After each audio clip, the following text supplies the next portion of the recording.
राजकुमारी अनन्या की कहानी बहुत समय पहले की बात है। एक विशाल और समृद्ध राज्य था, चंद्रपुर।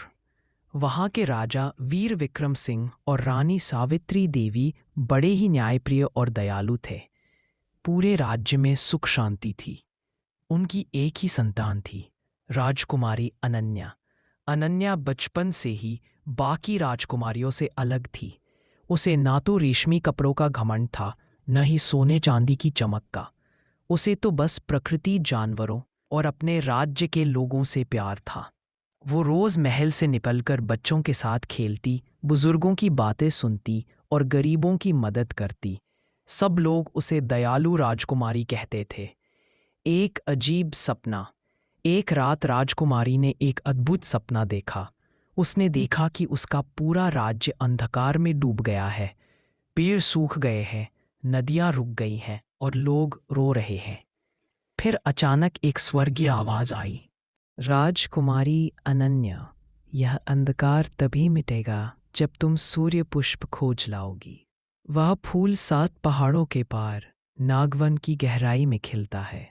सुबह उठते ही राजकुमारी ने अपने माता पिता को यह सपना बताया। राजा चिंतित हो गए। बेटी, वह जगह बहुत खतरनाक है। वहाँ नाग, जादूगर और अंधकार के रक्षक हैं। पर राजकुमारी ने दृढ़ता से कहा, पिताजी, अगर मैं नहीं गई तो हमारे राज्य के लोग कष्ट झेलेंगे। मैं यह जोखिम उठाऊंगी। राजा ने आशीर्वाद दिया और साथ में एक विश्वसनीय सैनिक अर्जुन को भेजा। 7 पहाड़ों की यात्रा। पहला पहाड़ पार करते ही तूफान आया। दूसरे पहाड़ पर बर्फ गिरी। तीसरे पहाड़ पर उन्हें भूखे भेड़ियों ने घेर लिया, पर अनन्या ने अपने झोले से रोटियां निकालकर भेड़ियों को खिला दिया। भेड़िए शांत हो गए और रास्ता छोड़ दिया। चौथे पहाड़ पर एक झील थी जिसमें कोई नाव नहीं थी। तभी झील की जलपरी ने कहा, राजकुमारी, अगर तुम मेरे बच्चों को बचा लोगी तो मैं तुम्हें पार करा दूंगी। अनन्या ने झील के किनारे फंसे छोटे मछलियों को वापस पानी में छोड़ा। जलपरी खुश हुई और उसे अपनी जादुई मोती दी।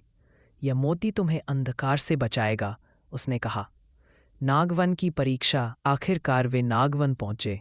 वहां सन्नाटा था और चारों ओर विषैले सांप फुफकार रहे थे।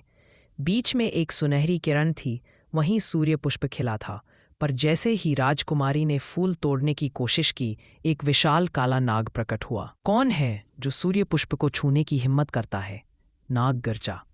राजकुमारी ने निडर होकर कहा, मैं राजकुमारी अनन्या हूं। मैं अपने लोगों की भलाई के लिए यह फूल चाहती हूं।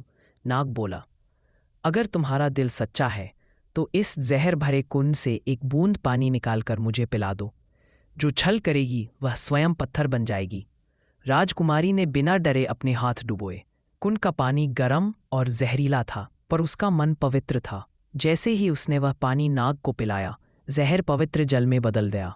नाग ने सिर झुकाया और कहा, तेरा दिल सच्चा है राजकुमारी, यह सूर्य पुष्प तेरे राज्य। राजकुमारी फूल लेकर लौटी। जैसे ही उसने महल के बीच उस फूल को रखा, आसमान में रोशनी फैल गई।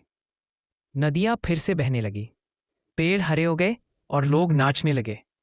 राजा ने अपनी बेटी को गले लगाकर कहा, आज मुझे गर्व है कि मेरी बेटी ने साहस, सच्चाई और प्रेम से हमारे राज्य को बचाया। राजकुमारी अनन्या अब सिर्फ एक राजकुमारी नहीं रही, वह जनता की रक्षक देवी बन गई।